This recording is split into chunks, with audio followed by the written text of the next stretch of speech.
ସାଙ୍ଗମାନେ ଆଜି ଆପଣ ଦେଖୁଛନ୍ତି ଅନ୍ତିମ ଶୋଭାଯାତ୍ରା ରତନ ଟାଟାଙ୍କର ଭାରତର ଜଣେ ସୁପୁତ୍ରକୁ କେମିତି ସମ୍ମାନିତ କରୁଛନ୍ତି ଆମର ପୋଲିସ ଓ ପ୍ରଶାସନ।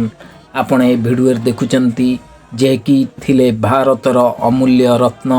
ରିଲିଫ୍ ପାଣ୍ଠି ହେଉ ବା ଗରିବଙ୍କର ସେବା ହେଉ ବା ଅନାଥ ଆଶ୍ରମ ହେଉ ବୃଦ୍ଧାଶ୍ରମ ହେଉ ସବୁଠିକୁ ପ୍ରଥମ ଡୋନେଟକାରୀ ହେଉଥିଲେ ରତନ ଟାଟା, ଯିଏକି ଭାରତର ଅମୂଲ୍ୟ ରତ୍ନ ଥିଲେ। ଆଜି ସେ ଦେହାନ୍ତ ହେବା ପରେ ତାଙ୍କର ଅନ୍ତିମ ଶୋଭାଯାତ୍ରାରେ କିପରି ସମ୍ମାନିତ କରାଯାଉଛି ଆପଣମାନେ ଏ ଭିଡ଼ିଓରେ ଦେଖୁଥିବେ।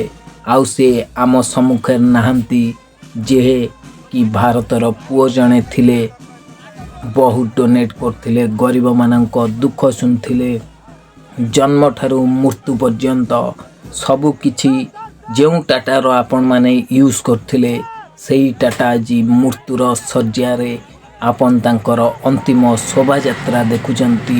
ଭିଡ଼ିଓଟି ନିଶ୍ଚିନ୍ତ ସାଙ୍ଗସାଥିକୁ ସେୟାର କରନ୍ତୁ, କାରଣ ଏମିତିକା ଲୋକ ଆଉ କେବେ ବି ଫେରିବନି। ଯିଏ ଥରେ ଶୋଇପଡ଼ିଛି ଗରିବମାନଙ୍କ ସେବାରେ ଚିରଜୀବନ ଦେଇଛି।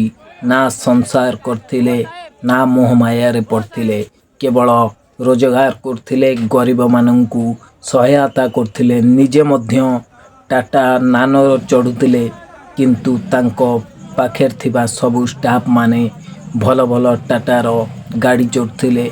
ଆପଣମାନେ ଦେଖିପାରୁଥିବେ। ଭିଡ଼ିଓଟି ଭଲ ଲାଗିଲେ ନିଶ୍ଚିନ୍ତ ସେୟାର କରନ୍ତୁ।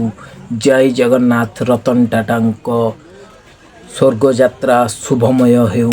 ଆପଣମାନେ ଯଦି ରତନ ଟାଟାଙ୍କୁ ଭଲ ପାଆନ୍ତି ନିଶ୍ଚିନ୍ତ କମେଣ୍ଟରେ ରତନ ଟାଟା ଅମର ରହେ ଲେଖିବେ।